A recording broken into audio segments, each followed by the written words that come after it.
สวัสดีและสบายดีพ่อแม่พี่น้องเอฟซีที่หักแพงบัวเอฟซีฝั่งลาวฝั่งไทย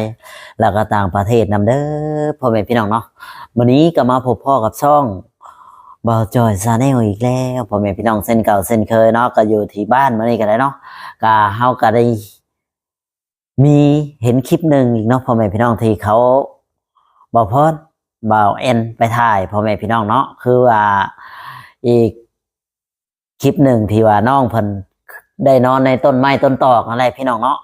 ก็นอนแบบว่าบ่มีบ้านบ่มีช่องอยู่ในพี่น้องเนาะเพิ่นก็ได้นอนไปตามพุ่มไม้ตามเครือไม้เครือตอกอะเนาะเพราะว่าพ่อแม่เพิ่นก็บ่มีพ่อแม่พี่น้องเนาะญาติพี่น้องก็บ่มีน่าจะประมาณนั้นพี่น้องเนาะเพราะว่าทางน้องเพิ่นก็ได้ไปพักเช้าดีเถียงอีกเถียงหนึงพ่อแม่พี่น้องเนาะเพิ่นได้หัวโคมไม้เพิ่นก็ไปก้านไปเยื่องนี่แหละแต่ว่า หาก้านเขียดก้านจักจันก้านยังไปนี่แหละพี่น้องเนาะแล้วก็ในเมื่อเพิ่นไปเพิ่นบอกกลับมาเพราะว่าน้องผมได้ยินข่าวว่าน้องเพิ่นหายตัวไปนั่นแหละพี่น้องเนาะบ่ว่าหายไปได้แนวใดเฮาก็บ่ฮู้คือกันพี่น้องเนาะเพราะว่าเพิ่นหายเพิ่นก็รอเนาะแถวเบาสัญญาเบาล่าเพิ่นก็อยู่แถวนั้นเนาะเพิ่นก็นั่งตามหากันอยู่แต่ว่า ก็ถึกอยู่พี่น้องเนาะการที่ว่าเพิ่นหายตัวไปก็บ่ฮู้ว่าเพิ่นพ่อหรือยังแต่ว่าตอนนี้ก็ยังบ่เห็นพี่น้องก็เห็นแต่ว่าอยู่ในดงในป่านั่นแหละเนาะก็ถือว่าข่าวบ่ดีนั่นแหละอีกข่าวหนึงที่ว่าน้องเวยได้หายตัวไปเนาะพ่อแม่พี่น้องก็อยากให้พ่อแม่พี่น้องเป็นกำลังใจ ให้แน่พ่อแม่พี่น้องเนาะเพราะว่าน้องเพิ่นก็เป็นลูกกำพร้าเนาะพ่อแม่พี่น้องเนาะบ่มีพ่อบ่มีแม่นี่แหละเนาะเพราะว่าอยู่ตามห่างตามต้นไม้ต้นตอกนอนตามต้นไม้ต้นตอกพี่น้องเลยอยู่กลางป่ากลางดงนั่นแหละอยู่แบบบ่มีจุดหมายปลายทางพี่น้องเลยเนาะเฮาเห็นแล้วก็ในคลิปเฮาเห็นที่เพิ่นนี่นอนในต้นไม้เขาเป็นตาอีต้นเพิ่นพี่น้องเนาะ เพราะว่านอนในต้นไม้มีเครือแบบว่าตัดไม้มาใส่ก็โอ้นึกภาพมาคนเฮาเกิดเป็นคนแท้ๆบ่มีบ่อนอยู่บ่อนเช่าบ่มีญาติพี่น้องก็ถือว่าโอ้ยว้าวมากอะอีต้นเพิ่นพี่น้องเลยเนาะเฮาก็เห็นแล้วกันนาอีต้นนาอินดูเนาะเพราะว่าทางน้องเวยหรือว่าน้องเบียร์นี่แหละพี่น้องเนาะ น่าจะเป็นคนคนเดียวกันอะไรพี่น้องเนาะที่ว่าเพิ่นได้หายตัวไปตอนนี้ข่าวบ่ดีเนาะก็ได้มาแจ้งข่าวให้พ่อแม่พี่น้องเอฟซีได้เบิ่งเนาะทางน้องเพิ่นก็หายตัวไปก็บ่ฮู้ว่ามื้อหนึ่งหรือมั้งนี่มื้อหนึ่งสองมื้อแต่เพิ่นหายตัวไปก็ที่แรกก็ข่าวอาจสิดีแน่เนาะแต่ว่าช่วงนี้ก็โอ้ยน้องเพิ่นหายตัวไปบ่ฮู้ว่าเป็นตายร้ายดีแนวใดเฮาก็บ่ฮู้คือกันพี่น้องเอ้ยเนาะ เพราะว่าก็เป็นห่วงน้องเพิ่นอยู่แต่ว่าน้องเพิ่นสิไปแนวใดไปอยู่จังใดขอภาวนาให้พ่อน้องเพิ่นไวๆเนาะกับเพิ่นก็สิว่ามีทำมีหยังอะไรบนน้องเพิ่นอยู่บนน้องเพิ่นเศร้าพี่น้องเอ้ยเนาะก็เป็นตาอีต้นน่าสงสารเนาะนายอีต้นน่าสงสารนายดูนั่นแหละถ้าว่าน้องเพิ่นก็บ่มีแบบว่าญาติพี่น้องก็อยู่ตามดงตามป่าตามกิ่งไม้กิ่งตอก คนบ่มีที่พักที่เช่าอะไรพี่น้องเนาะอาศัยอยู่ตามต้นไม้กับเป็นตาสงสารพี่น้องเนาะถ้าว่าเอฟซีเคยเบิ่งคลิปของเขาเบาพรเบาเอ็นเบาลาหรือเบาสัญญาพี่น้องอาจจะเห็นพี่น้องเนาะเพราะว่าเพิ่นเคยไปถ่าย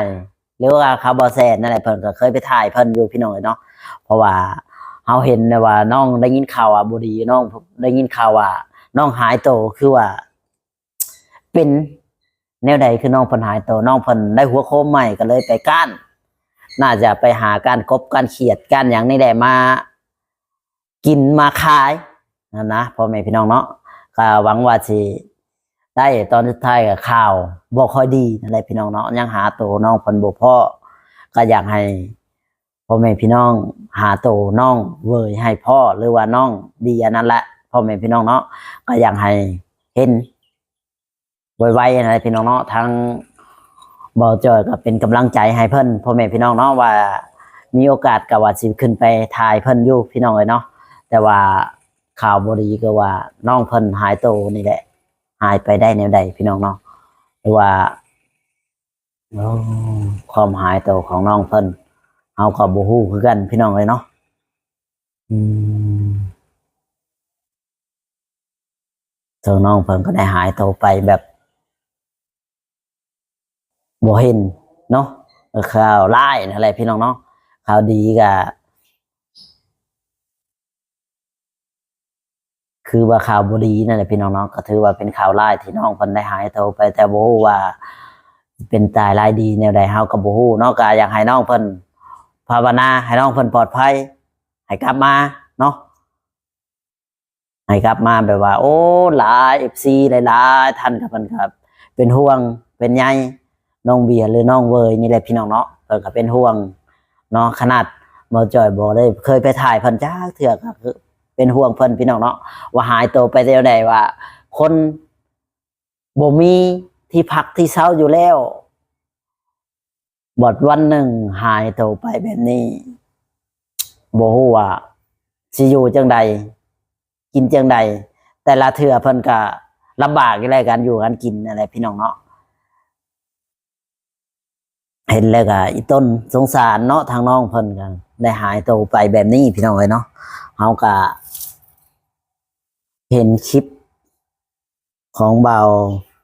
พรเพิ่นแจ้งว่าน้องเวยหายตัวไปเนาะพี่น้องก็เฮาก็สิเปิดให้พ่อแม่พี่น้องเบิ่งจักเล็กจักน้อยพี่น้องเอ้ยเนาะที่น้องเพิ่นหายตัวไปในใดบ่ฮู้คือกันพี่น้องเอ้ยเนาะว่าหายตัวไปด้วย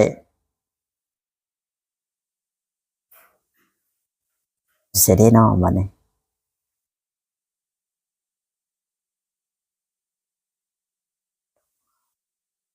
น้องเบียร์บ่แซนก็ได้ออกมาแจ้งเรื่องแล้วว่า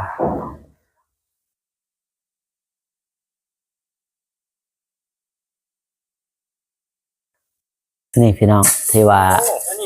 บนเพิ่นอยู่อาสารเนาะพี่น้องหรือว่าหลังจากคุณเมเสียนี่เขาหน้าเมียนไปกินหน้าไปตลอดตัวยามผ่านคนเล่นข้างผ่านอะไรได้เลยก็เหลือยามผ่านลูกตุ้มที่เจ้าครับน้ำฝนตกอยู่ถ้ำอ๋ออยู่ปันงูเห่าเนาะขอโทษนะเป็นนอนตามคำที่ดงเลยว่ะเพื่อแต่บุญมีผู้ก็เล่าอยู่พอแต่ก่อนนั้นผู้โยตอนนั้นเราเป็นญาติกันบ่ว่าเป็นมาบุญพี่น้องเลยคนได้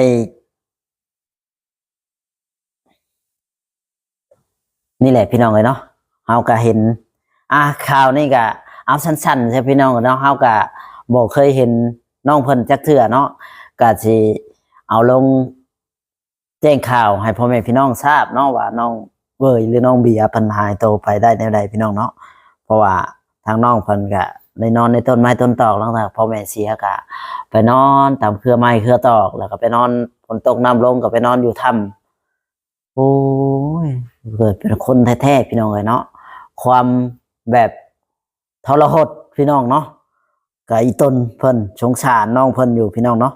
ก็ให้กำลังใจน้องเพิ่นตอนนี้ก็ให้ได้กำลังใจเพิ่นน้องเพิ่นกลับมาให้เห็นนะสิน้องเพิ่นได้หายตัวไปนั่นแหละพี่น้องเนาะจังใดก็ฝากพ่อแม่พี่น้อง FC ให้กำลังใจเนาะทางน้องเวยหรือว่าน้องเบียร์ที่หายตัวไปนั่นแหละพี่น้องเนาะเพิ่นได้หายตัวจากไปหายตัวไปแบบ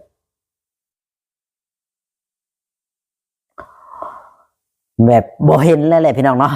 ก็ถือว่าภาวนาให้เพิ่นเห็นให้เพิ่นพบไว้พี่น้องเนาะคลิปนี้ก็สิบ่มีหยังหลายพ่อแม่พี่น้องเนาะเฮาก็สิขอจบคลิปไว้ก่อนถ้าผิดพลาดประการใดก็ขอโทษขออภัยนำพ่อแม่พี่น้อง FC เนาะทุกท่านทุกคนที่เข้ามาดูมาชม ช่องบ่เจอชาแนลฝากเป็นกำลังใจให้ในอยเด้อพ่อแม่พี่น้องความเป็นห่วงเป็นใย